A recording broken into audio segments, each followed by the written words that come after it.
Hello, good morning বন্ধুরা। আমি আবার পুরী সিরিজে আমার তৃতীয় ব্লগ নিয়ে চলে এসেছি। আপনারা এতদিনে জেনে গেছেন আমি আছি পুরী হোটেলের সবচেয়ে উঁচু তলায়।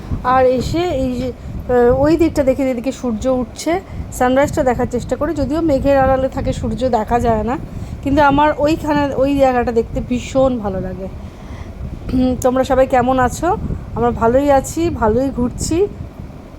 আর এই প্রান্ত থেকে ওই প্রান্ত দেখা যায়। তো এই বারান্দাটা দাঁড়ালে মানে ছাদের বারান্দা বলতে পারো, ওপরটা শেড থাকে আর তার মধ্যেই বারান্দার অংশটা। আর ওই দিকে না বিচ ফেস্টিভ্যাল হচ্ছে, সাদা সাদা সাদা সাদা যেগুলো রয়েছে বিচ ফেস্টিভ্যাল, মানে ওখানে ফিট ইন্ডিয়া একটা কিছু দেখাচ্ছে, যোগব্যায়াম শেখাচ্ছে সকাল থেকে উঠে। এই দৃশ্যটা আমার বড্ড ভালো লাগে। পুরী থেকে চলে গেলে না এই সকালটা খুব মিস করব। সকালটা আমার খুব প্রিয়। এই কী শান্তির একটা যে পরিবেশ এখানে দাঁড়িয়ে, আর ওই জায়গাটা দেখতে যা ভালো লাগে। ঠিক আছে, তাহলে আবার দেখা হচ্ছে একটু পরে। এখন বেরিয়েছি,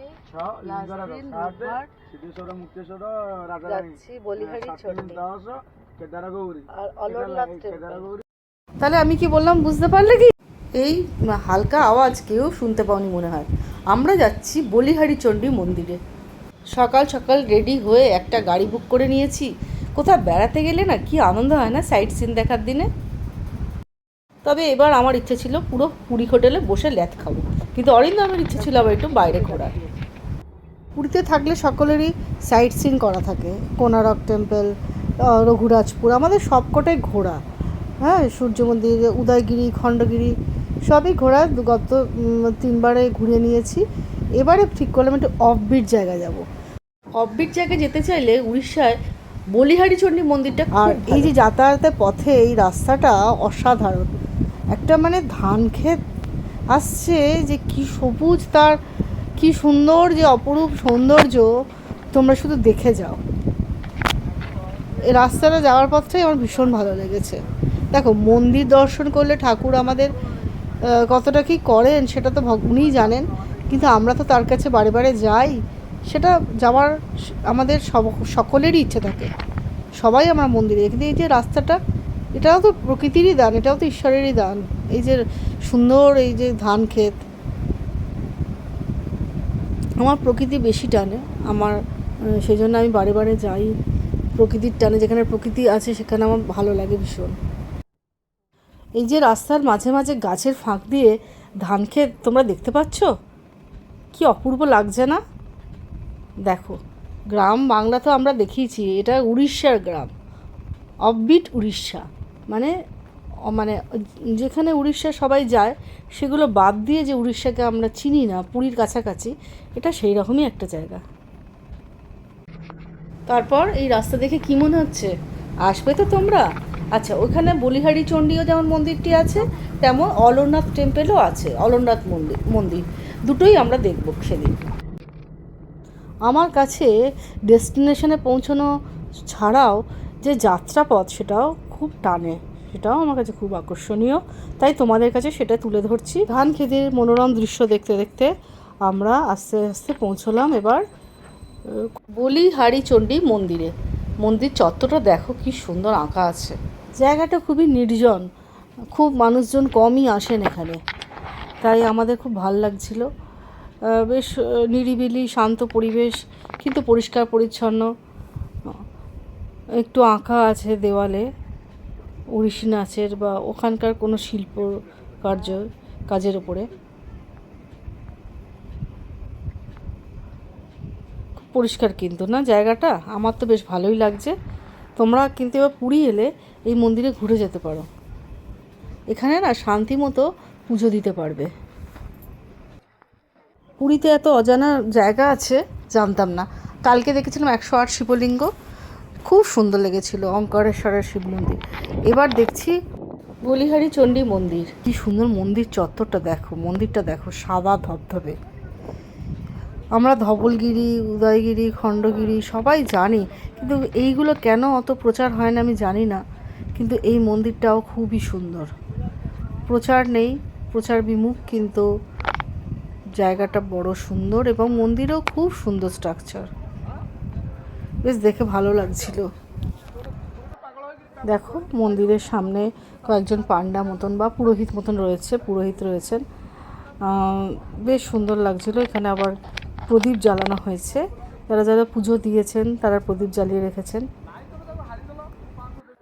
অরিন্দম তার নিজের মতো করে ছবি তুলে যাচ্ছে।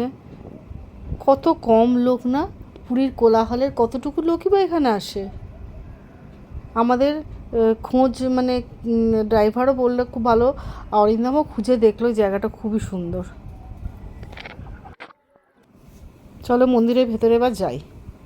এই যে রয়েছেন মন্দিরের বিগ্রহ, এনাকে পুজো করা হচ্ছিল তখন আমরা দেখছিলাম। তারপরে ভেতরে আরও দেখলে খুবই সুন্দর লাগলো মূর্তিটা, না কি সুন্দর ওখানকার ঠাকুর। আর তারপরে আমি এগিয়ে চললাম এই গর্ভগৃহে। দেখেছো কি সুন্দরভাবে এখানে শান্তি মতো ভেতরে যাওয়া যাচ্ছে, কোনো ঠেলাঠেলি নেই, বিশৃঙ্খলা নেই, কত কম লোক। এর কাছাকাছি একটা ভালো বিচ আছে, আমাদের ড্রাইভার বলছিল, তো আপনারা সেখানে গেলে খুব ভালো দেখতে পাবেন ভিউ। আমরা বললাম এই গরমও লাগছে তখন অত বিচে যাব না, কাছাকাছি কি ভালো জায়গা আছে সেখানে নিয়ে চলো। বলে তাহলে একটা দারুণ জায়গা দেখাচ্ছি।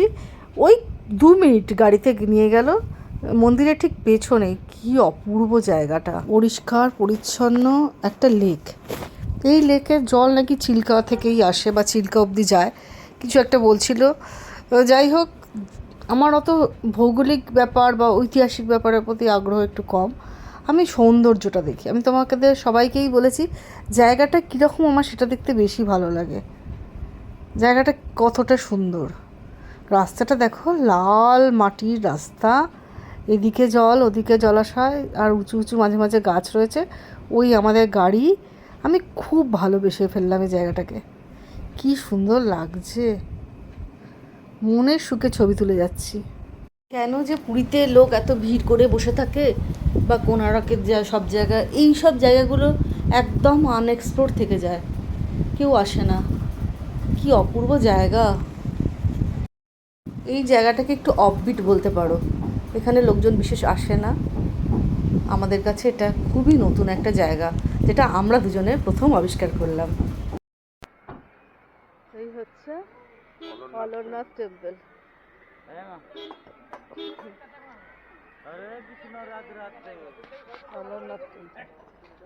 এখানে ভেতরে ভিডিও তোলা নিষিদ্ধ, তাই ভিডিও তুলতে পারিনি। দুটো ছবি দিলাম, সেগুলোই তোমরা দেখে নাও। এই যে সেই মন্দির চত্বরে আমরা যাচ্ছি, গিয়ে ওনারাই বলবেন যে এখানে ভিডিও তোলা যাবে না, তাই আমি সামনে দাঁড়িয়ে এই মন্দিরটাই সামনে দুটো একটা ছবি তুলেছি, সেগুলোই তোমাদের সাথে শেয়ার করলাম।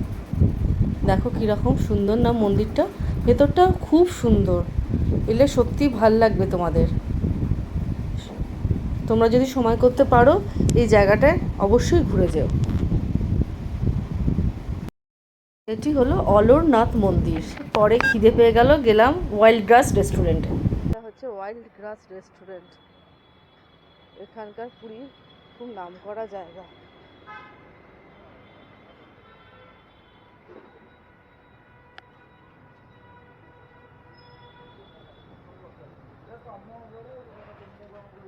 সাজানোটা দেখো কি সুন্দর।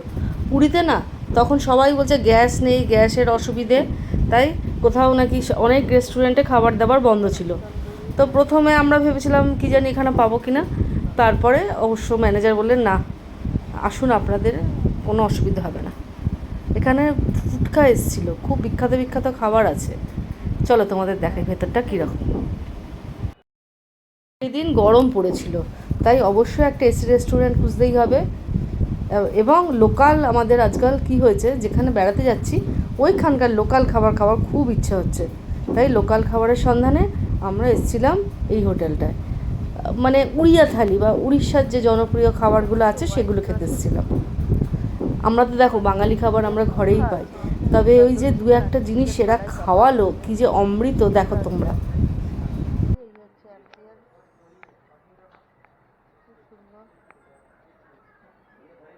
ঠান্ডা হোটেলে বসার ইচ্ছে ছিল, অনেকক্ষণ গাড়িতে এসেছি। আর এটা এখানকার খুব নাম করা একটা হোটেল, বেশ নাম করা, ওয়াইল্ড ক্রাস। এটা আমরা ফুডকার্ট থেকে দেখেছি। তো দেখি খেয়ে কেমন হয়। একটা ওই যে বললাম প্রন ম্যাকারেল নিয়েছি, এই ম্যাকারেল তন্দুরি ম্যাকারেল, হ্যাঁ একটা দেবে বড়, দেখি ভাগ করে খাবো, বলছি দারুণ খেতে হয় এটা। আর মাটন তো ভালোই হবে আশা করি। খাই ঘি রাইস দিয়ে। আবার দেখা হচ্ছে পরে। এই দিয়ে গেছে তন্দুরি ম্যাকারেল। মাছটা বিশাল সাইজ ছিল আর খেতেও তন্দুরিটা দারুণ হয়েছিল। দুর্ধর্ষ না, বিশাল একটা মাছ, দেখেই লোভ লাগছিল। সেই রকম সুন্দর খেতে। এরা সার্ভও করে দিল, মাছের কাঁটাটা বেছে দারুণভাবে সার্ভ করে দিল। অরিন্দম কি খেলো জানো? উড়িয়া পান্তা। ও জীবনে পান্তা তো বাড়িতে খায় না, কিন্তু ওখানে দেখলাম রসিয়ে খেলো পান্তা। গন্ধ লেবু দিয়ে আর পেঁয়াজ টিয়াজ দিয়ে রেখে দিয়েছে পান্তাটা। আর এখানে মাছ ভাজা আছে, বড়ি চূড়া আছে, আর অনেক রকম ভাজা ছিল। আমিও টেস্ট করে দেখছিলাম কীরকম পান্তাটা। না, এই পান্তা আমার পোষাবে না, আমি তো একটা উড়িয়া ভেজ থালি নিয়েছি। অরিন্দম বলছিল এগুলো কী। ওর এই পান্তা খাওয়াটা দেখে আমি খুব উৎসাহ পেলাম। কীরকম খাওয়াটা খায় দেখি, আদেও কি পুরোটা খেতে পারবে, এরকম অনেক প্রশ্ন আমার ছিল। কারণ ও তো কোনোদিন খায়নি, পারবে কি না কি, শুধুই কীরকম যেন লাগছিল আমার। দেখলাম বেশ পেট ভর্তি করে পুরো অতটা ভাত খেয়ে নিল, কিন্তু আমি অবাকই হয়ে গেছিলাম। এবার এলো আমার উড়িয়া ভেজ থালি। দেখো কি কি আছে, বিশাল একটা থালিতে অনেক রকম পদ। আমি তো এটা ডাঁটা ছিল, এটা ওই ওদের একটা ভাজা ছিল, আলু ভাতেও ছিল, এটা বড়ি চূড়া, এটা করলা ভাজা, এটা ডাল, আচ্ছা এইটা একটা পটলের তরকারি, এটা ভেন্ডি ভাজা, এটাও আর একটা ভাজা, শাক ভাজা, আর ভাত দিয়েছিল। এইবার আমরা নিয়েছিলাম একটা মাটন। ও তো ওইসব খেয়ে মাটন খেতে পারিনি, আমিও মাটন খেতে পারলাম না। আমি তৃপ্তি করে কিন্তু এই ভেজ থালিটা খেলাম, ভীষণ আরাম করে খেলাম। ভেজ থালি, আমি ভেজ খুব ভালোবাসি। মাটনটা পুরো পার্সেল করে নিয়েছি, একদম খেতে পারিনি। বড়ি চূড়াটা খেতে দেখাচ্ছি যে দুর্ধর্ষ লাগছে। এটা একটা ঘিয়ে বড়ি ভাজা, দারুণ খেতে। আমি দেখাচ্ছিলাম যে এবার মাটনটা দেখুন, পুরোটাই যেটা আমি পার্সেল করে নিয়েছি। আর আমরা এমনি ভেজটা ভালো খেয়েছি। আর ও তো মাছ ছিল, ওটা খেয়ে নিয়েছে। ভেজ খেতে একদমই ইন্টারেস্টেড ছিল না, কিন্তু মাটনটা নিয়েছিল তাতে আমি কি খাবো, বা ও একটু যদি টেস্ট করে, তারপরে আর কেউ পারিনি। চলুন তাহলে কি এরপরে কি করছি সেটা দেখাই। একটু রেস্ট নিয়ে বিকেলবেলা আমরা আবার জগন্নাথ মন্দিরের উদ্দেশ্যে যাব।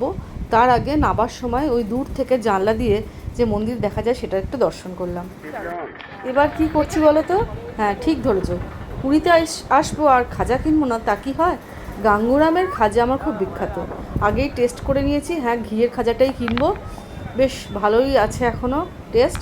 তবে খুব ভিড় জানো, মনে হয় ঘন্টাখানেক লাইন দিতে হবে। যাই হোক, লাইনে দাঁড়িয়ে গেলাম। ভালো জিনিস পেতে গেলে তো একটু কষ্ট করতেই হবে। এই আধ ঘন্টা লাইন দিয়ে শেষ পর্যন্ত খাজা কিনেছিলাম। এইবার কি করতে এসেছি জানো? মিষ্টি খেতে।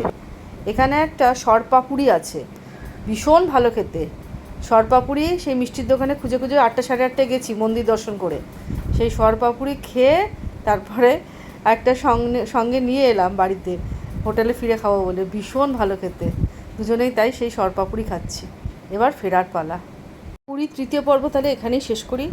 আশা করি 2-1টা ভিডিও পরে আসবে পুরী বিচ মার্কেট এগুলো। তোমাদের কেমন লাগলো জানাবে। আমি আজকের মতো এখানেই শেষ করছি। ভালো লাগলে লাইক, কমেন্ট, শেয়ার ও সাবস্ক্রাইব করবে আমার এই চ্যানেল।